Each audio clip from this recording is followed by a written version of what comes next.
Yo, yo, yo, yo, come on in, man. Come on in right quick. Come on in, man.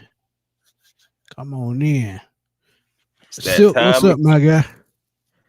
Yeah, they need to go sit down, man. I agree, I agree. But yeah, man, let's get this quick preview up, man, so we can let y'all get back Dirty to y'all. bird. Man, it's a little later than expected, man, but Right. things come up, man. I've been feeling a little under the weather.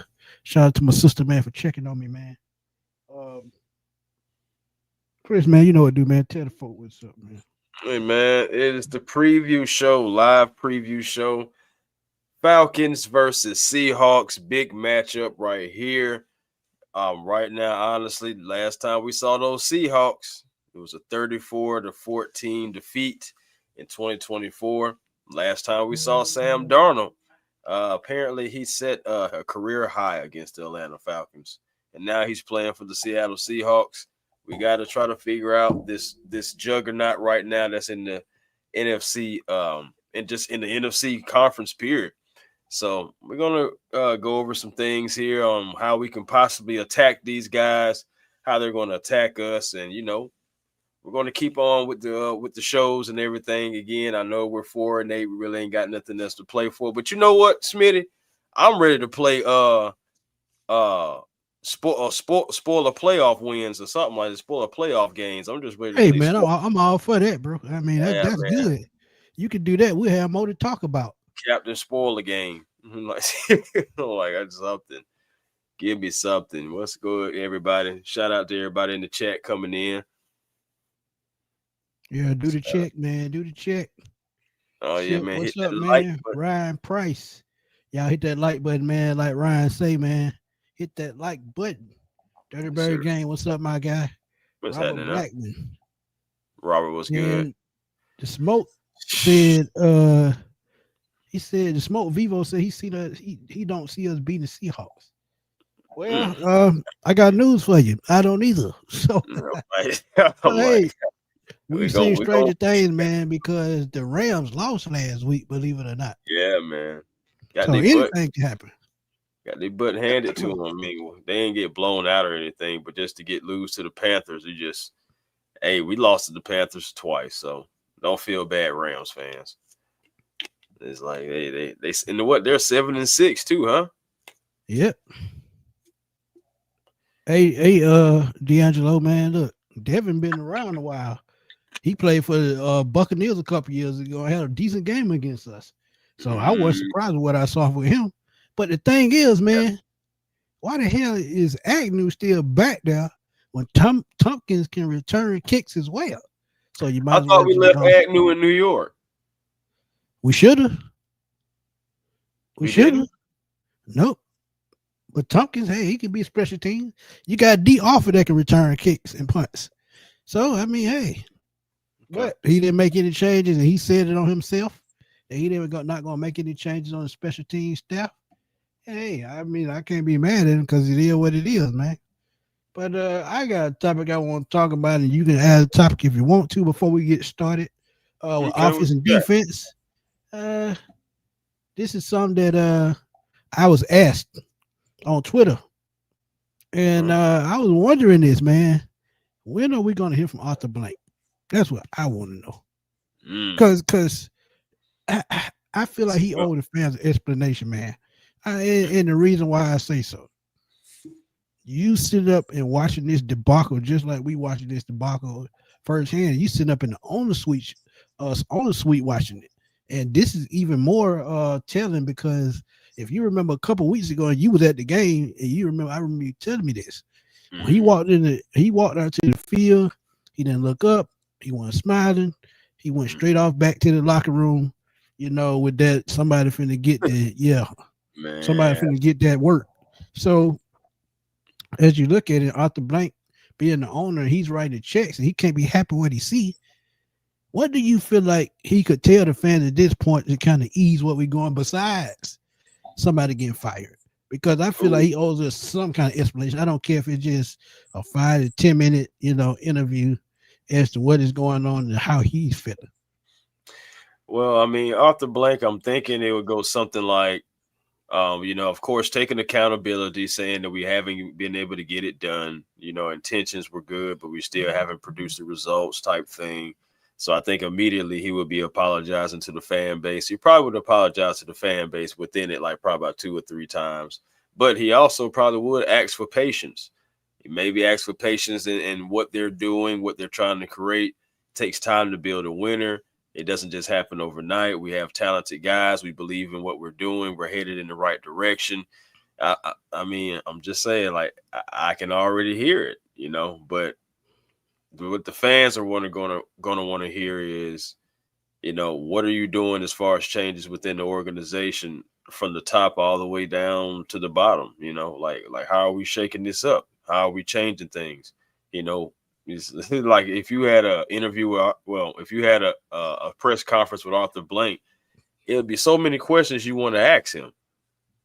So it's like that's another reason you think about why he hasn't done one too, because it's so many questions that you would want to ask him, and it's like I don't know if he's ready for that right now. Right. And the thing about it, man, I just think not only do he owe us an explanation, I just feel like what's been going on. I mean, it's just crazy, man. She edited at 9:53 at night. She edited. It is. Hey, I want to thank you, man, for checking up on me yesterday, man. I'm still a little bit under the weather. With the my voice is slightly gone, but I'm gonna work through it. But I appreciate you checking on me yesterday, man. But now that we done got Arthur Blank out the way, and I don't know which one to go with first, but I think I'm gonna go with this one first. Okay. Falcons defense against the Saints offense. What you got, Chris? Man, listen. Okay, well, the defense, honestly, we need to control that line of scrimmage, man. This is a team that they got those 2 dual backs. Now, it's not Bijan and Tyler, but they still are capable backs. And if you let them get loose, I mean, last year, we let them get loose a little bit. They was able to move the ball against us, or at least help them move the ball. It helped them set up play action against us last year. So you got to stop the run, set those edges, and force Seattle into longer drives, man. Like, we got to have those 3rd and longs, keep them actually being able to stop those running games, because I know that these running backs, they get yards per carry too. So we're going to have to really stuff the run, get all your run stuffers up there to combat against this offense, man. Like, we got to the defensive rotation. It's got to be crisp. At the end of the day, this is one of those games where you have to play like your best game of the season type thing if you really want to have a chance, because this is a team. Well, I don't mean to cut you off, but we really don't have a chance because we eliminated from the playoff. That's what's. Well, no, I'm talking about if you want to win the game. I mean, I ain't even thinking about playoffs. We just talking about for pride at this point. Like, we, going out there playing the game. I can deal with pride. I can roll with pride. Yeah. Playing the game. The guys going out there playing the game that they love, playing the game that they get paid to do, and to still just stick their chest out and just say, hey man, the season is lost, but we still men at the end of the day, and we're gonna have some pride out here on this field, not only for ourselves but for the fan base. I ain't even talking about to try to save anybody's job or anything like that.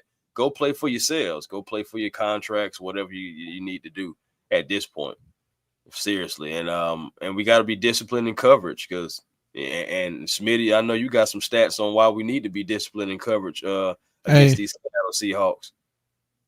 Man, look, 29.2 points a game, damn near 30 points a game for the Seattle Seahawks.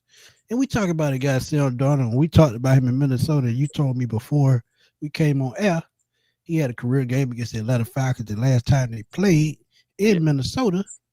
But again, you look at 29.2 points a game, and how does that happen? Sam Darnold got this guy named Jackson Smith and Jigba, and he was the reason why they traded DJ Metcalf to the Steelers and got that first round pick, and it worked out. Why? He is, let me make it straight because I want to be right. 82 catches, which is 5th in the league, 1,336 yards, which is very first in the league, and he's tied for fifth in 7 touchdown catches. And the next closest guy next to him Good. is AJ Barner, the tight end. He has only 37 catches. So that lets me know Look at that gap. if you can shut them down in the run game just like you did the Jets last week for most of the game, and remember I said most of the game, you make them one-dimensional. Sam Darnold will make mistakes. We saw it in the game against Tampa and Seattle earlier this year. He has 10 interceptions right now, which is tied for fourth, I think. Fourth or fifth. So he will turn the ball over if, like I said about Daniel Jones, that Sam Darnold that we know, he's somewhere in there. So if we rush the pass just like we did that game, what I told y'all about Daniel Jones, which we almost won that game, we can almost win this game at the Mercedes-Benz Stadium. So also, I agree with talking you. about offense, yards per game, they're ninth at 352. Rush yards per game with the both of them and Charbonnet and Kenny Walker. Kenny Walker has about 700 yards and Charbonnet has 400 plus. But Charbonnet has 8 touchdown runs to Kenny Walker's 4. So they're pretty much like a Tyler Algier, Bijan Robinson duo. One is the power, one is the speed, one is the receiving back, and the other is the one to just take you out. So when you look at, what they do a game and rushing yards per game, they're 18, which doesn't sound too enticing. But against a team like the Falcons, who are bottom 5 against the run, it sounds like all the leverage in the world. But when you talk about Seattle's offense, if you can just keep them off balance, force Sam Darnold, to being one-dimensional, forcing him to beat you, I think you have a chance to win this game. What you got? Well, the thing about it is they try to keep things real simplified for Sam Darnold. That's why he really doesn't turn the ball over often. And, of course, the big play receiver, JSN, of course. But, the Falcons can still be able to rattle the cage of Sam Darnold. Sam Darnold's a good feel-good story, bounced around, finally, finding homes. You thought he had one in Minnesota, and it worked well out there, but then you go out there, to Seattle now, and it was so funny because Kevin O'Connell, reached out to the Seahawks saying, "Yeah, y'all guys got a real leader," and when they played, I was like, man, they finna blow their doors off these boys, and they did. They shut them out. So, again, that just lets you know how good this offense can be. But, again, Sam Darnold, just like Smitty said, that old Sam Darnold is in there, but you're going to have to lay hands on him. You're going to have to – you got to get to him with the real pressure, really get to him, rattle him, and that's going to be the way they like to beat him because he's going to throw you one. He will, but you have to be patient too because, again, they the way that they have constructed this offense and it just with that experienced coordinator – being able to use the strengths for the quarterback and keep him out of bad situations that will cause him to turn the ball over. So they're doing a lot of good things up there in Seattle, and they're just their first year all together, man. And in order to combat it, man, especially on the ground, just like Smitty said, I mean, we're ranked 25th right now against the run with 131 yards per game. So think they're going to try to – yeah, I mean, you're right there at it, though. You're still in the bottom. The bottom is the bottom. You know what I'm saying? Yeah. So at the end of the day, that's why I say in the beginning, you have to be able to try to stop that run because they're going to try to use the run against us to set up that play action, get that prime time wide receiver they got going, and also just the others, they have involved too. So we just got to be disciplined. That's one of them sound games. You have to play your best game. Got to, man. You got to. But like I was said, make Sam Darnold one-dimensional. Let's get these super chats out the way right quick. We got 2 super chats. Willie, thank you for the super chat. Truly appreciate it. Who else? Ryan Price. What's up, my guy? Thank you for the donation, my brother. Truly appreciate it, man. Willie says, blessing A1 and Smitty. Hope you feel better soon. I appreciate you as always, Willie. Play spoiler, make Bijan the face and give our young defense a meaningful snaps. And see, Chris told me this earlier today. He said, man, is it we just at the point and shout out to Berto. He told me to, man. I put out a tweet earlier and he answered it. He said, man, this could be something that these young guys could be working towards next year. But at the same time, I get the meaningful snaps, but you want the snaps to count. And I think with the experience they will count. But I think more than that, I think this gives these guys the time to jail just a little bit more. Because like I said, we don't know what this off season brings. Some of these guys could be the last time playing together. So and a lot of Yeah, them they could be auditioning for other jobs, man. So we don't know that's it. how their future is going to turn out. So you know, coaches, get these guys something to play for going into the off season and get them some, hopeful to having a future in the NFL. Because if you set them up to play well, no matter if they finish 500 or not, you Mm, just you're gonna continue their career and give them a chance to keep their NFL career going. That's something that they can look forward to. But Ryan said we are third best, I think, run defense. No, no, I'll say we third from the our run bottom. defense. No, let me see. He might be talking about Seattle. Um, Seattle is second. Absolutely, they 88.8. See, So they we are are. second. And the Hawks are fourth, and then the Rams are fifth. And next two is not be good. Like A1 said, from here on out, it's about playing for contracts, and can't hate on that. Nope, you can't. Because and thank you for the donation, Ryan. You can't hate on contracts because they got to have a future. Right. And be honest, not only the players, the coaches got to have a future. And if they don't show us anything down the stretch, the last half of the season, last quarter of the season, who knows what they'll be? They could be, position coaches. They could be sitting at home on a couch. Who knows? They could be in college football because there are jobs open in college football right now. And even though Zach Robinson got looked over for the North Texas coach, there may be still a school out there that may be willing to take a chance on Zach Robinson as an offensive coordinator or as a head coach. No matter what level it may be, it's still something to coach for. Right. No, no, definitely. And again, just going back to Seattle's offense, man, they don't turn the ball over that much either. They're 31st in the league as far as that goes, but they're sixth in the league on defense when it comes to takeaways. So, Absolutely. you know, and I know that Passing leads us. yards a game, they number 11 at 200.7. So, I mean, it's going to be tough because overall, yards per game is six.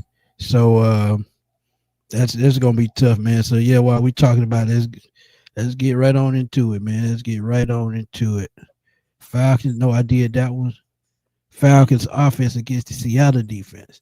Mm-hmm. And, ooh, man, I hate to say this because when Uh-oh. I saw his final stats during the game, 193 yards from scrimmage, and you lose the game.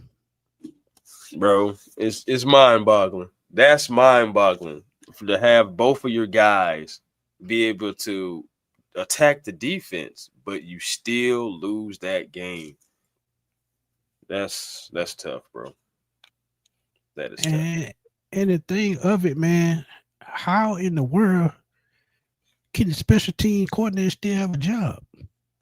Think about it, man. He put it out there. No, there would not be any changes. Right. We gonna roll. I believe in. I think he said, "What is his name?" Marquise Williams. I believe in Marquise and what he is trying to do. How can you believe in that garbage that we've been seeing? And they asked to see. Let me see who was it? The New York Jets. Let me get it right. Isaiah Williams. They asked him. Mm-hmm. What did he see on the field? He just said, "I seen the gap just open wide up." Gaps. So when you see the gap open wide up, pause. Oh. As a returner, what else can you do? Yeah, What no, can you do? seriously, bro. It's just like shoot through the gaps, man. You got to. I mean, at the end of the day, our special teams has been an Achilles heel all season long, and I don't understand. And it doesn't really seem like it makes sense. I mean, it's just one of those things that make you go, because you have Ike Hillard going. I know we keep going back to that, but Ike Hillard, he lost his job. Raymond McLeod, he ended up, being released, and now you have still the special teams coach, and you saying that you believe in the special teams coach, but Well, what why is you there didn't to, believe in Ike?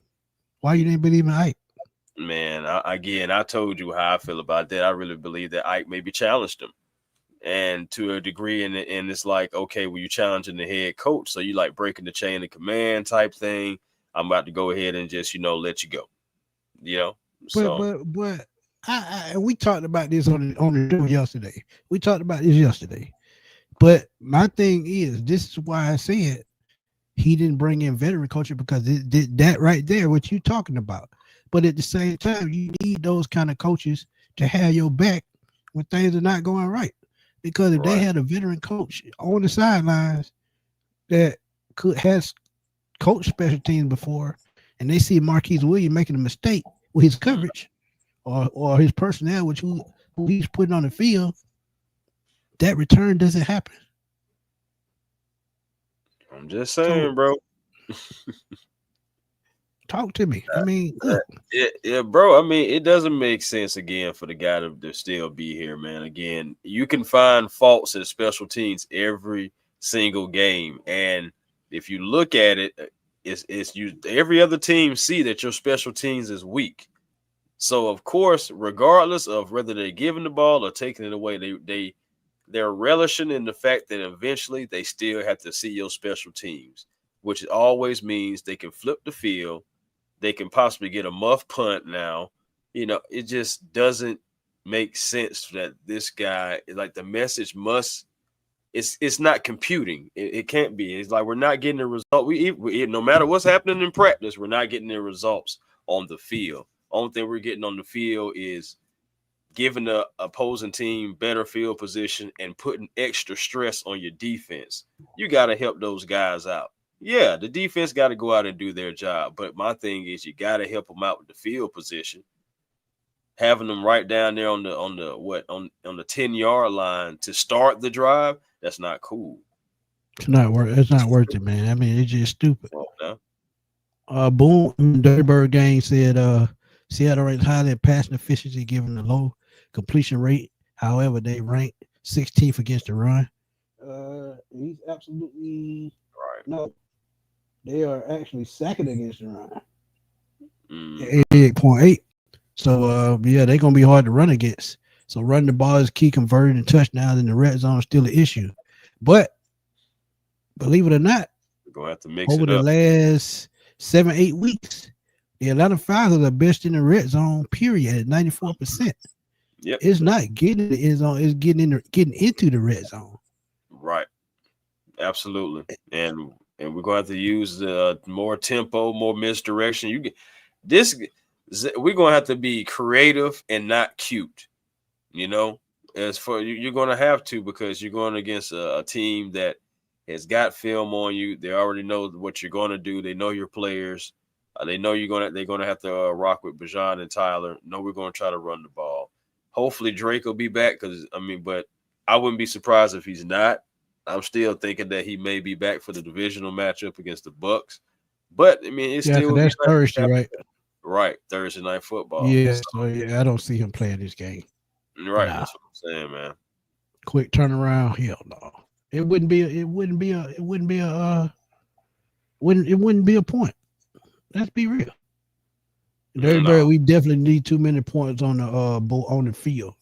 Not on the board, on the field. And why do we do that? I mean, they can't get out the field. They can't convert downs. As I told y'all in the show yesterday, or the post game on Sunday, first 4 drives, 3 and out. First 5 drives, 3 and out. 3 of those drives, they were second and 1 or third and 2 or less. And you mean the entire time you standing on the sideline? Make that make sense. See, something it just don't compute because we're not using logic as to what is going on the field, and we're not watching what's going on the game. You see how the Seahawks are one of those teams, and like I said, after Jackson Smith and Jigba, the next receiver got 37 receptions. That's 55 catches less. So you mean to tell me you can't come up with a game plan to shut down one receiver? And AJ, let's keep it real. AJ struggles against big receivers, but receivers such as Jackson Smith and Jigba, they're gonna line him up all over the field. So you won't see him, AJ Terrell on him probably but once or twice the whole game. He's mainly lines up in the slot. They're gonna definitely try to find that matchup. But the thing about it is, I'm not worried about AJ. I'm more so worried about D Alford in the slot. You know how he does against those twitchy guys, man, those fast guys. He does. I feel like they're gonna try to attack him. I mean, why wouldn't you?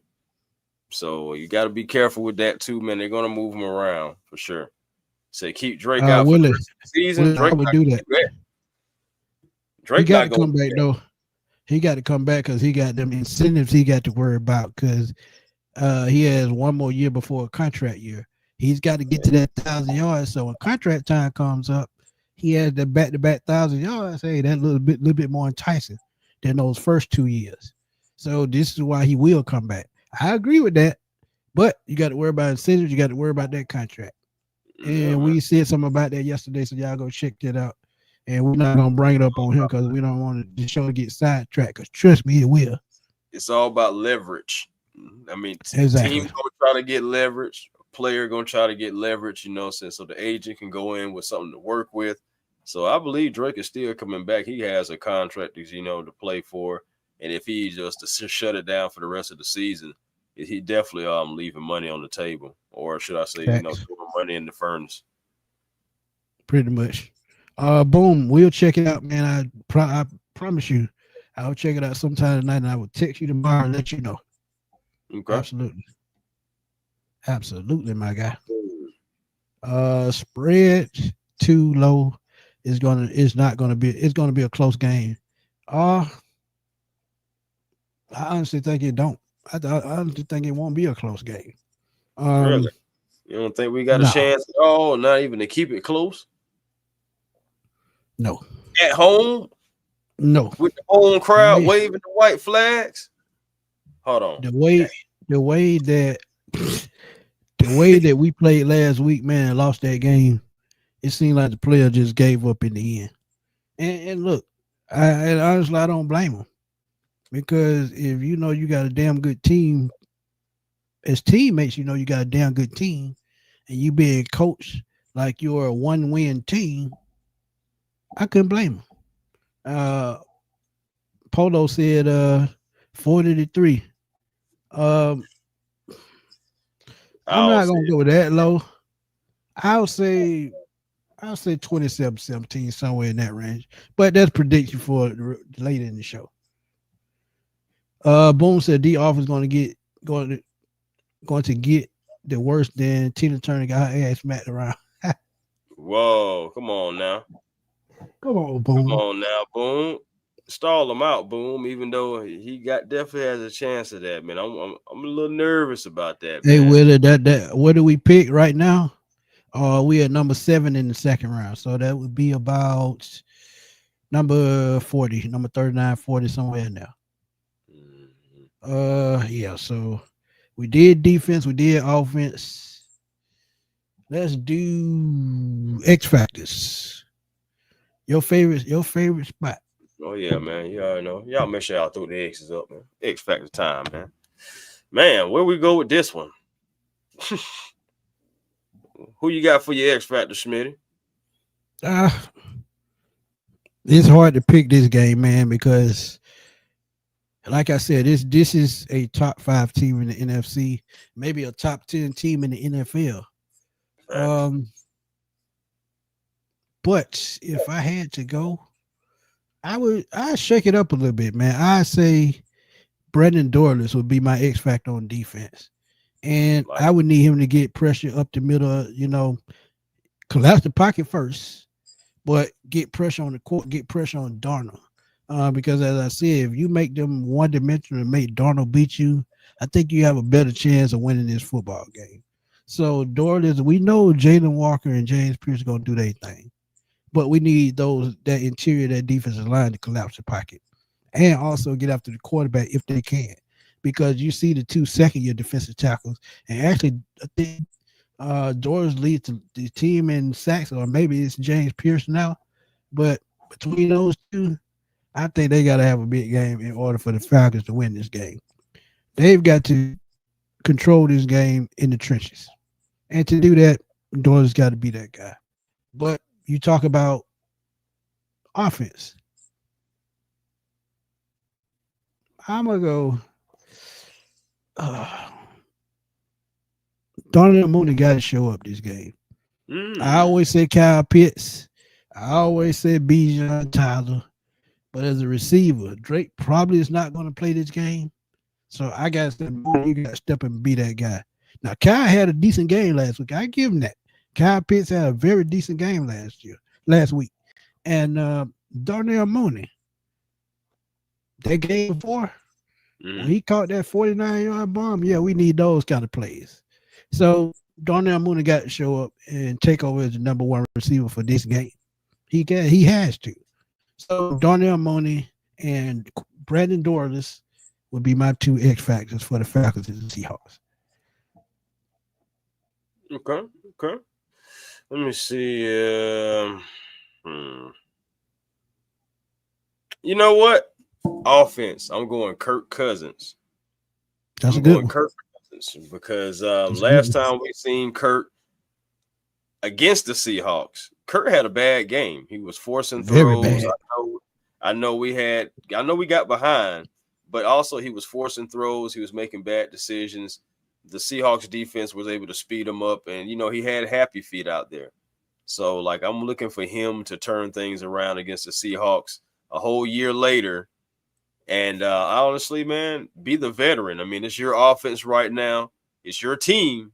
Go out there and lead them to a victory. I mean, you've been getting close, but we haven't gotten the cigar just yet. So it's just, hey, man, Kurt, go out there, be the leader, the veteran, run the playbook. You already know we're going to have to mix it up against these guys, but also make sure you're stacking plays. So, and that goes back to the offensive coordinator, but I guess I'm still talking to Kirk Cousins still with that too. So, yeah. Kirk Cousins, again, is going to be my X factor on offense. If he can play mistake-free football against this team that likes to take the ball away, I can see the Atlanta Falcons at least giving themselves a better chance to stay competitive in this game. On the defensive side, I will go, I'm going to go with a guy that I don't think we made him the X factor all year so far. I think I know where you're going. I was just about to say. Jesse I knew that where you was going. Ooh, that's tough to say. I need to see more of you. I need to see more of you, sir. He's been back there. He's been trying to do his job. But, yeah, Jesse has made a few mistakes this year, more than normal. I will admit to that as well. But, Jesse, I need you to be back there. You and Xavier Watts, y'all guys, got to protect that back end. But also helping in the run game. Jesse Bates, just, go out there and play free and have a big game.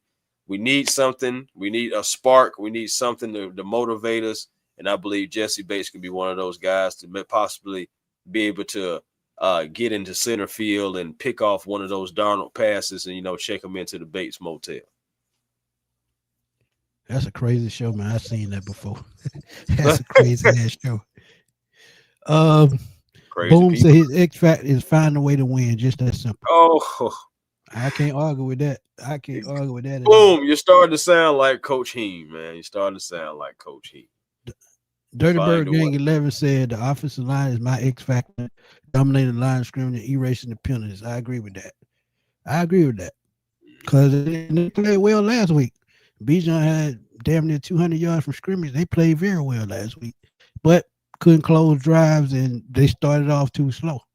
If you start off a little bit faster, remember me saying on the previous show last week, they get off to a fast start and hit them in the mouth, they shouldn't have a problem. If they did that last week, we win that football game. So, Johnny say, Terry Fontenot has ruined this team and should be fired immediately. We have no receivers, no cornerbacks. Offensive line is old and can't block. Try to play like Darnell Mooney and Mike Hughes. Oof. Man. Yeah, I agree with Larry too. Johnny, I go ahead. Oh no, go ahead. No, I'm pinning this one. I agree with this to an extent, Johnny. But I would say we do have receivers. It's just the offensive play call is making them look bad. Because think about it, David Seals caught a touchdown pass 2 straight games, so he's coming around. You have Mooney who had a good game, the last game that we won, but you can't stay consistent if the play caller isn't consistent. So the scheming got to be right. And if Zach Robinson can't get that right, him and Kirk Cousins can't stay on the same page, you don't get games like this.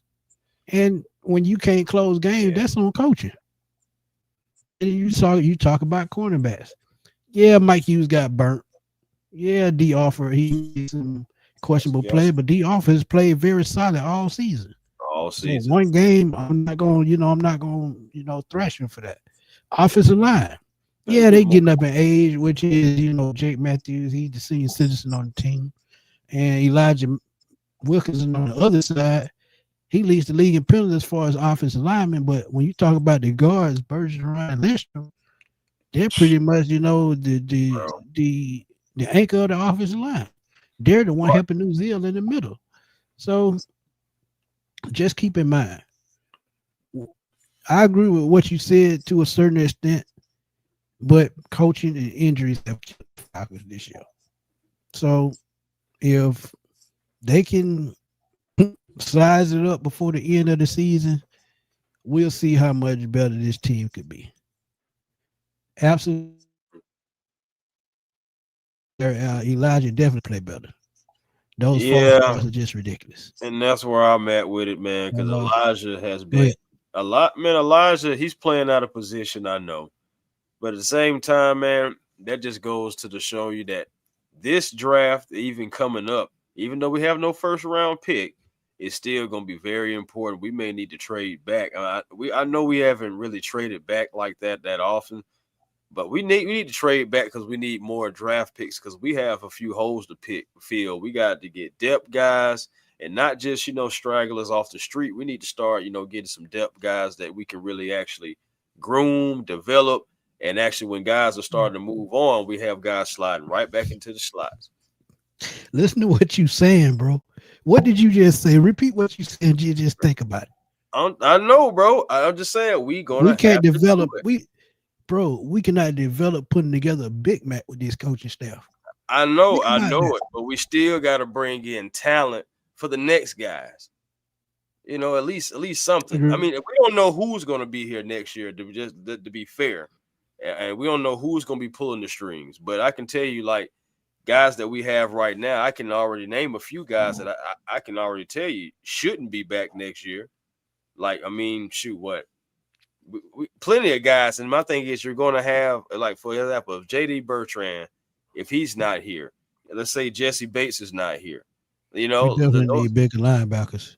We need a thumper. Yeah, we need a thumper. So I'm just saying, if you're getting rid of those guys, you got to still be able to bring somebody in to replace them. And if you don't have enough draft picks or capital, it's like you're going to be shopping at Dollar Tree again. Which, I mean, that isn't up either. Then you have the offensive line to worry about. Right.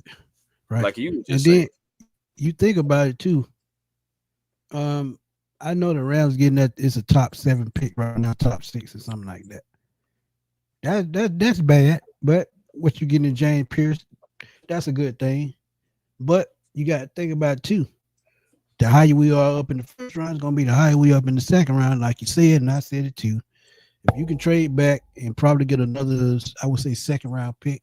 No, I'm sorry, another fourth-round pick, because it's probably going to be a fourth-round pick if you trade back, depending on how high it is and depending on how far you move back, because somebody's going to slip through the cracks just like Xavier Watts did last year. So whoever they bring in the coach, they're going to have to be able to develop talent. And not only that, they're going to have to find a way to manage the remaining players that we do have. And then I'll give y'all a perfect example. I talked about Mike Tomlin just a little bit on a short that I did on the show that we did the other day, and yesterday. And I talked about the last week. I talked about the 3 head coaches that probably fit the Falcons, and we're bringing in Mike Tomlin, and we run I think a 3-4. Well, I would say a hybrid 4-3 right now, or a hybrid 3-4 with Pierce and Jalen Walker. But what if we end up switching to a 3-4 because Mike Tomlin, that's what he runs in Pittsburgh. So that is what I would expect him to do in Atlanta. And you have to change the personnel up just a little bit because in Pittsburgh, they're known for having interior linemen that are big. Remember Casey Hampton back in the day? He was about 6'3", about 340 pounds, big dude. So you will see that type of stuff if we get a coach like a Mike Tomlin. We will have to switch this personnel up just a little bit to tweak things that we need to do on defense. Then you look at the offensive side of the ball. If you bring in an offensive-minded coach, I think it will flip more towards wide receiver, offensive tackle if we bring in an offensive-minded head coach next year.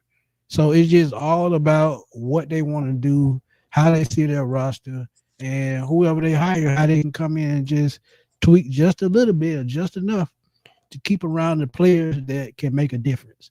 And I told y'all, new coaches could mean new things. And I know I talked about Bijan in London yesterday, and I've talked about Jesse Bates. So just think about this offseason or whatever coach that they bring in. Might be some tweaking, and you might have to lose a big-time name just to get back draft picks to keep building this team in the right direction. Just as simple as that. Dirty Bird game, absolutely. Case Hampton was a dog in Pittsburgh. Did his job well.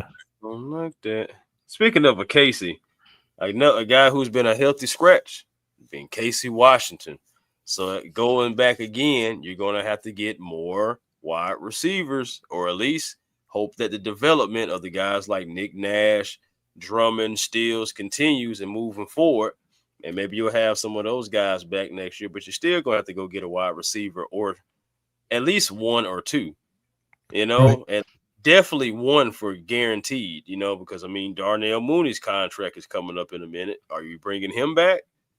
I don't necessarily think so, so again, you're going to have to, that wide receiver room could look very different next year or or possibly the same. Who knows with the Falcons, but at the end of the day, that's still, you got those contracts coming up as well, too. Yeah, and the thing about it I hate the most, Chris, is we have too much talent on this team to be breaking down in games, to not be able to close games and just, look as bad as we've looked. And we have so much talent on this team, the special teams should even look as bad as they do. But since the coaching is just screwed up, guess what? These type of things happen. That's why you look as bad as you do. So we'll see how it we saw Aries and I put that on Twitter. Exactly what you said. I put it on Twitter. Charlie Brown missed that kick. Same exact thing. I said, what in Charlie Brown is going on? But did you hear what Young Wade said in his defense? He said that the ball was moving and it was starting to slip out from the bottom. So he just pulled up on the kick, and then the reporter was like, "So your leg didn't get stuck?" And he was like, "No, I pulled up on the kick." It's like, boy, I ain't gonna lie to you, that looked bad. I'm sorry, that looked very bad. I would look. You can make up any lie you want. Not my problem. Never see nothing like that again. Not when my you problem. Stump your foot into the ground like you kicking the devil in the head for messing with you. No. Jermaine, this is turf toe for no reason. this is a pretty good question. Why is it so difficult for Atlanta to just fire coaching staff and replace them with real actual new staff that could actually win games? Why is it so hard to just get it done? I told y'all the front office got to take a step back and let the GM do his job the right way. Are they willing to do that? Are they willing to let the right coach in here come in here and build a team the way he wants to, instead of them putting their spoon in the pot and trying to steer it, and still let find on whoever he wants to bring in and coach? Because I'm guarantee you, I don't think Terry Fontenot would have hired Raheem Morris. That was all off the blank. Now I'm gonna keep it real with y'all. That's why I said he got to come out and say something. It's not as easy as it may seem, Jermaine, because He still has money left on his contract. And even if you fire the offensive coordinator, who's going to come in and call plays the last 5 games? Mm-hmm. Oh, you TJ know Yates who can't do it. TJ Yates. Your boy TJ Yates. This dude can even make collect call the Pizza Hut right now. I'm talking about he ain't got no change. You said the next coach will have to release 30 players from the roster. Smitty named 20 talented players on the roster. So yeah, boy. Woo! Ain't 20 talented players on the roster. I mean, are we combining offense, defense, and special teams, or we just gotta, like, you know what I'm saying? Was it just offense and defense? I think, and I'm gonna keep it real with you, John. I think it's on a handful of players we have to release. And the reason that Chris named the receivers, those receivers aren't playing because they're not developed, because the team didn't develop them. You got to remember Nick Nash caught 16 touchdown passes last year in college. So he has talent. They just don't know how to unlock it. David Seals has been around about 4 or 5 years. He's not a rookie. So this is probably why he had the ups over those guys. You look at Chris Blair. He's been here 3-4 years on the practice squad. And you mean tell me, and I did the numbers the other day.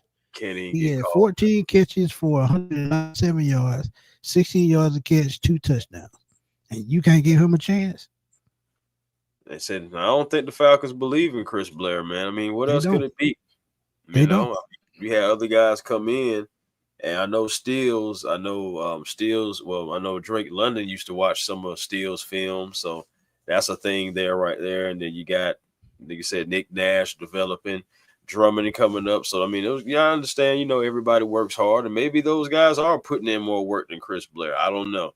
I don't even know if we'll see Chris Blair at all this season, you know, but it's quite unfortunate because he did have a pretty good preseason, but yeah, you don't know. Absolutely. Had a better yards wise, he had a better preseason than Drummond, but Drummond, they said he kept fighting to get that playing time, and I respect him for that.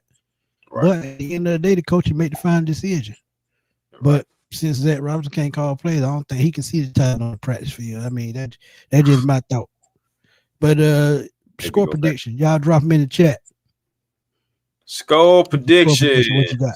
What you got for score predictions, y'all? Willie Doc said, "Bring back Frank Darby." I mean, as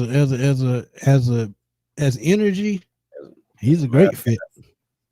As a mascot, just energy wise, he's a great fit. Jermaine said if Falcons can't find the right player that could help them win games, then Atlanta will be trashed for life. Man. It ain't the point of finding them; it's the point of coaching them. Right. Larry said we lose 24-0. 0. Sheesh. Bankroll Flipper said 24-21 Falcons. I like That'd it. Be some Falcon. That would be very Falcon-like. It really would. That's the crazy part. Ryan said 21-3 Seattle. 21-3. I hope it don't be that bad though.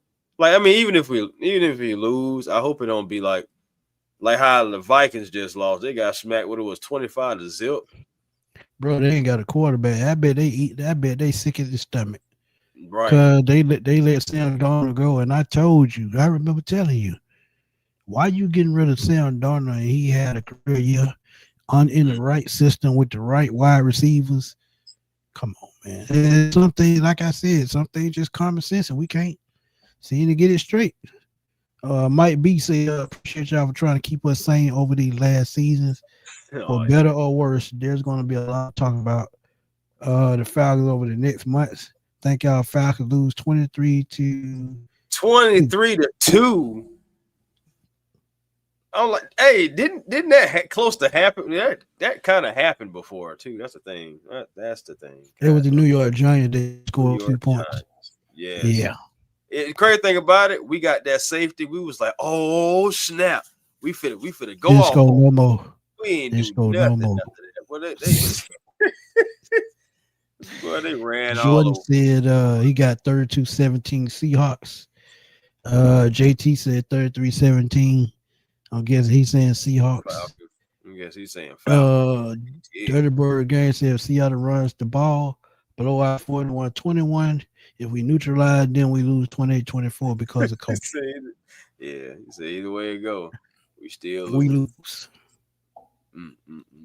We better win at the Bills this Sunday, 28-24. I'm going to say 28-20 Atlanta. This is Raheem's job right here. I mean, I don't care if they win or lose. I think Raheem going anyway. Yeah. Willie said third 22, Seahawks by a touchdown and 2 points. Okay. Raymond said, A1, what's up, man? 21-17 Falcons just when you think they won't. Hey, I like it. Let me see. My score prediction. I'm going to go. I still think it's going to be a close game. I think the Falcons are going to surprise the Seahawks a little bit. Maybe the Seahawks come off thinking that they already got this one won or something, and Falcons be able to catch them off guard. But shoot, man, you can't think of a lot of tail, huh?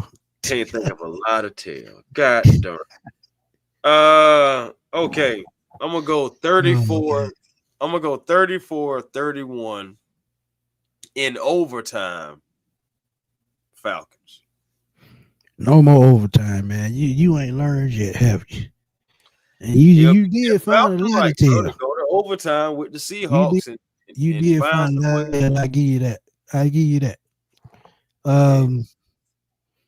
John said he think going to be an upset 24-21 Atlanta. Well, I hate to be a bomber, but after last week, losing to the Jets, a team that clearly should have won against, just like the Dolphins, just like the Panthers at 0-2. Can't tell you. We can pull some lists out. We can go on and on. I think Jackson Smith and Jigba goes for 175 yards. And that's only because he's going to probably be guarded by Mike Hughes or D. Offer. There's no knock to them. Nobody in the NFL have found a way to slow that kid down yet. 1,330 yards already, and we still got about 5 games to go. He's going to be challenging Calvin Johnson's NFL record at 1964. Jackson Smith and Jigba could be on the first 2,000-yard receiver in NFL history. I think he's going to come close to it. I don't know if he's going to get it. But this game, I could see him going for 175. But I'm going to go with the score I said earlier, man. I'm going to go 27-17 Seahawks. The Falcons keep it close early. But we all know they don't make second half adjustments. And that's going to hurt them in this game. So I'm going 27-17 Falcons. Seahawks. 27-17 Seahawks. Hey, man. They can easily go that way, too. That's the thing. Jermaine said, I don't think Atlanta's comfortable with overtime games because they usually lose more times than most other NFL teams. Maybe. That's a great point. Great point. Lose them a lot.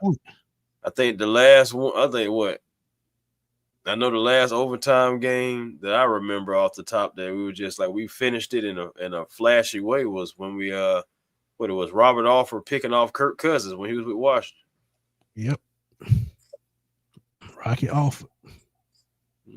Hey, Brent Rowe, I wish I had it right, but I just don't see the Falcons pulling this one out, man. And they still got the Rams. Get them, Brent Rowe. Tell them. They still got the Bucks on Thursday, so yeah, man. Honestly, I'm couple weeks. That's why I'm saying, bro, it's got to be something prideful. You got the Seahawks coming in.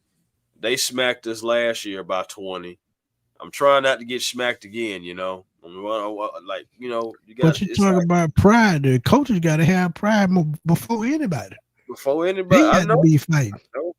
I know, but it's like honestly, the coaching staff, it's like they do have pride. That's the thing, though, Smitty. I really do believe that they go out there to try to win, and I'm trying to get a little confidence, but again, it's just at the end of the day, no matter what you're trying, it's not working. And the team is just falling into that whole loser mentality, just like the coaches. At the end of the day, we have a coach right now who is statistically the worst head coach like in NFL history with games and everything going. Because I know you had Nathaniel Hackett, but he didn't coach as long as Raheem Morris. He didn't get a second chance, etc. He only coached one season. You know what I'm saying? So we're talking about multiple seasons. So again, this is what we have to deal with. So let's just try to salvage the season by evaluating the players who will be here next year, gaining snaps, gaining reps and everything. You hate that Michael Penix, is right not rehabilitation. He's going through recovery. And, hopefully he'll be back next year ready and stronger than ever. But until then, man, we have, like a fan was saying earlier, when this season ends in about a month or so, it still doesn't end for the Falcons. We still have so much that we have to think about and talk about the entire offseason. Draft picks, free agents, who fired, coaching moves. Yeah, everything. GM possibly being fired. And then look, every time something happens, y'all probably gonna catch me at A1 on live. As soon as something happens, we going live because we gonna talk about it. And it's probably gonna be something we don't talk about anyway, and it just happened because we knew it was gonna happen. Sometimes it's just like that. Get ready. Dirty Bird, no doubt, my guy. No doubt, man. No doubt. Hey, man, one thing about me, I'm going to fight through some things, man, because that's what I do. I've been doing it all my life. So one thing about it, you just got to keep pushing no matter what, man. When you love what you do, you got to fight through it, because when you love your job, you got to fight through it. You got to make it happen, man. But shout-outs, man. Give you shout-outs out right quick. Hey, man, first of all, Morris, like always, man, shout out to everybody in the chat, man. Y'all could have been anywhere else on this Tuesday night, especially as late as it is, because normally we do this a little earlier. So, appreciate y'all for sticking it out with us and still, since showing up for us and, coming for this preview. Is it tough? Is it tough to still watch the Falcons for the rest of the season? Yes, it is, and I understand it. But, of course, me and Smitty, we're going to be right here with you. For the rest of the season, still, 4-8, 4-9, 5-8, whatever where we ended up, y'all. We still gonna be here to talk about it. And yes, it's gonna be a lot to talk about this off season. So, so again, salute to y'all. Honestly, man, Smitty, we're gonna see what Christmas brings. We're gonna see what it looks like by Christmas time. Hey, bro, I ain't gonna lie to you, Chris. But the family don't set me up nice for Christmas. I thank them for it. Yeah. Yeah, they got me a nice Thanksgiving gift, and I appreciate it, bro. I appreciate it.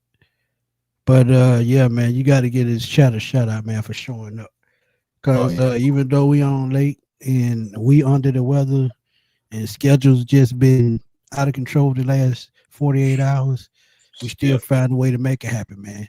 We brought y'all the live yesterday, and we're gonna bring y'all the preview tonight. We did, and who knows, depending on the news, you might get another one Friday, because we're gonna do the Friday wrap up like we always do, man.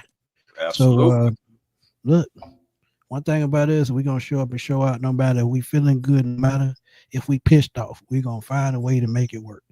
Ryan, we appreciate you, my guy. For Jermaine said, for the sake of Atlanta, get this win. I mean, I'm pushing for a win. I ain't gonna lie. Yeah. But with the coach that we have and what's been going on all season with dropping the games we should win, no, I can't do it. Hey, that's what I'm talking about, Aries. Shout out to my boy A1. Old birthday boy. Yeah, man, birthday on Thursday, man. Another trip around the sun. He's knocking on that door to 40. Nah, man, I've been 33 for the last 5 years, Hey, I don't make. There you go with that bullshit. Hey, man, I don't make the rules, so you gotta talk to God about that, But hey, don't be lying on God like that, man. Hey, man. I'm just saying, man, everybody else's relationship with God and my relationship with God, what I'm saying, it's different. Well, I mean, I've been 21 for 25 years. That don't sound right, see. Hey, but my thing is, I'm just saying, I don't know. Maybe your talk didn't go right. I'm just. I guess it didn't. The Falcons still losing, but Dirty Nah, Bird got a question before we get out of here, man. He said, "Does Jake Matthews consider retirement? Will Caleb be back strong? And are y'all comfortable with Ryan Neal going forward? I think the O-line be very important going forward. That's absolute facts, man. That last part is absolute facts. Jake Matthews, he got in his blood to play a long time. So I can see Jake playing 4 to 5 more years. He's about 34, 35. He could probably play till he's 38. His dad played till he was 40. His uncle played till he was 40. Yeah, that's true. Caleb McGarry signed. He got one more year left on his deal. Well, he got that extension, so I think it's maybe 2 years. Yeah, I'm thinking it's maybe I rocked with him 2 years, and I drafted a replacement and let him play behind him for a year or two. And once he leaves, you can pick what side you want him to play. Matthew Bergeron is up for a deal in a couple of years, so I think, and with Ryan Neal, Tyler Linderbaum, the center is going to be a free agent this year. Yes, he will be. Just like Alex Mack, he's going to be a priority for the Falcons if he hits the market. Because remember when Alex Mack came in, Super Bowl first season, he anchored the offensive line. A lot of teams that need a center, though. Yeah, but I think the Falcons going to make the biggest. They're going to make the biggest move because offensive line and running the football is our bread and butter. And you got to go out and get a veteran that's hard nosed like that can anchor this offensive line. So, depending on Ryan Neal, depending on if they want to spend the money, which I think they will, because they know what happened with Alex Mack, it could happen. But the offensive line is absolutely going to be important as far as winning in the trenches, as far as controlling football games. And no matter what coach we bring in, it's going to be important. It's going to be important. I think Jake Matthews, he's a maybe. If I had to go back to it, Jake Matthews would be a maybe. Caleb is a yes. And I think as far as comfortable, no, I'm not comfortable, but I do think that Ryan Neal will be on this team, though. Even no matter who, because it's still you got to have that depth. Right. Got to have the depth. So, Raymond, he don't get no application. Application to where? He can get an application to Starbucks because he's gonna be mixing drinks next year.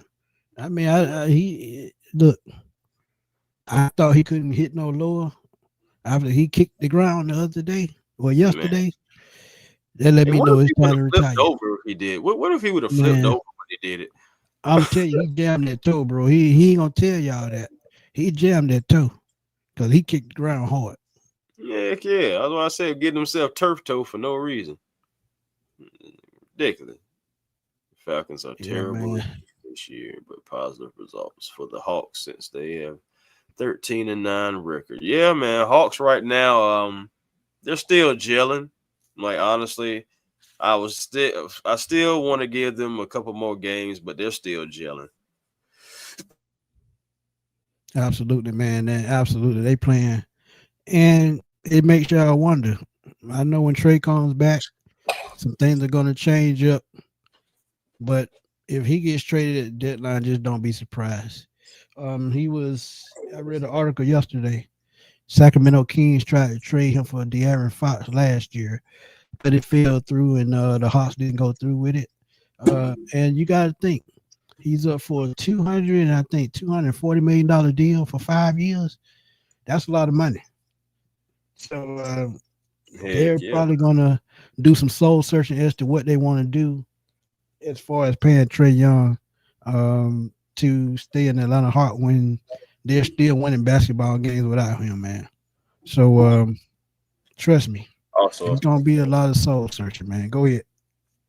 Oh man, appreciate it. Salute, man. Yeah, man. Sag gang, you know what it is, but hey man, I just want to give a quick shout out to a friend of mine, man. They had made me this pretty cool thing here. Let me see. If y'all can really see it. It's dope. It's like, yeah, man. It's she stitched it and whatnot, and just wanted to say I really appreciate that. And yeah, man, some talented people in this world, man. I'm telling you. And so, yeah, man, from A1 Forever Sports, Chris Tipmore, I really appreciate that little early gift there, man. Appreciate it. Too bad Raheem ain't talented. But let me give a shout to my little brother too, man. His birthday is the same day as Chris, man. Same day as Chris, December 4th, man. And then one of my other brothers, his birthday is December 7th. So shout out to my two of my brothers, man. They have birthday this week. Love them, man. Hope they enjoy it. And look, we gonna have a lot to talk about this all season, whether it's Falcons or Hawks.